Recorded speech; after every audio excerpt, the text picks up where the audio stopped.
நான் அழகரத்தினம் வனகுல ராசா, முல்லைத்தீவு மாவட்டம் துணுக்காய் பிரதேசம் மல்லாவி என்னும் பிரதேசத்தில் வசிக்கிறேன். நான் உண்ணாவிரதம் சாகும் வரை இருக்க போறேன். நான் எடுத்துக்கொண்ட முடிவு என்னவென்று சொன்னால், இலங்கை முதல் உலக நாடுகளின் கவனத்திற்கு 14/2/2025 நீர் உணவு இல்லாமல் அழகரத்தினம் வனகுலராசா சாகும் வரை உண்ணாவிரதம், நீதி கிடைக்கும் வரை. தமிழனின் இல்லாத நாடும் இல்லை, தமிழனுக்கு என்று ஒரு நாடும் இல்லை. எனவே தமிழனுக்கு தனி அரசாங்கம் தேவை. இரண்டாவது, வலிந்து காணாமல் ஆக்கப்பட்டோருக்கு உடனடி தீர்வு கிடைக்க வேண்டும். மூன்றாவது, மாவீரர் துயிலும் இல்லங்களில் இராணுவ முகாம் உடனடியாக அகற்றப்பட வேண்டும். தமிழின துரோகிகள் முற்றாக வெளியேற்றப்பட வேண்டும். உணவு மற்றும் ஏனைய பொருட்கள் விலை குறைத்து கட்டுப்பாட்டில் இருக்க வேண்டும். பிரவேசவாதம் முற்றாக ஒழிக்கப்பட வேண்டும். தமிழீழ விடுதலை புலிகள் அமைப்பில்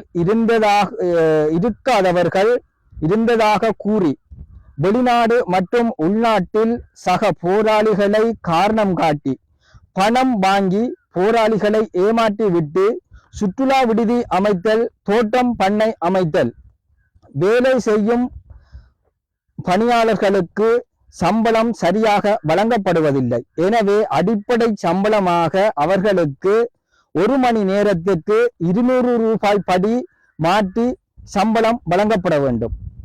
8வது, முதியோர் மற்றும் இளையோர்களுக்கு பாதுகாப்பு வேண்டும். 9வது, காணி மற்றும் வீடு இல்லாதவர்களுக்கு காணி வீடு வழங்கப்பட வேண்டும்.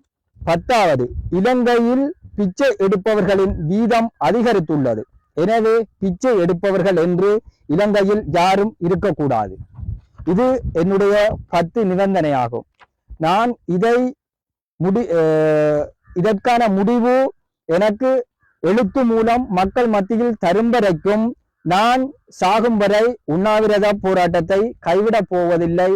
எனக்கான தீர்வு தந்தால் நான் இதை விட்டு மீளுவேன். இல்லை என்றால் நான் இறுதி வரை இந்த இடத்திலே மடிவதற்காக தயாராக இருக்கின்றேன். அனைத்து மக்களும் ஒருங்கிணைந்து என்னுடைய இந்த கோரிக்கை நீதியானது, நியாயமானது. அனைத்து மக்களும் இதை ஏற்றுக்கொள்ள வேண்டும்.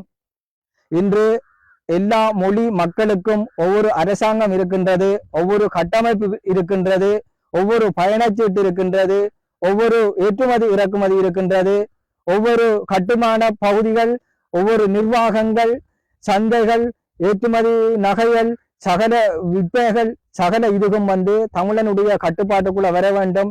அதை அனைத்து மக்களும் ஏற்றுக்கொண்டு, என்னுடைய கோரிக்கையை ஏற்றுக்கொண்டு, உலகில் வாழும் தமிழினம் அனைத்து மக்கள், மாணவர்கள் அனைவரும் இதை ஏற்று என்னுடன் இணைந்து இதற்கான முடிவை கேட்டு எனக்கு இந்த முடிவை எடுத்து அனைத்து மக்களும் சந்தோஷமாக தமிழின அரசாங்கத்தின் கீழ் வாழ வேண்டும் என்று நான் உங்களை கையெடுத்து கேட்டுக்கொள்கின்றேன். நன்றி, வணக்கம்.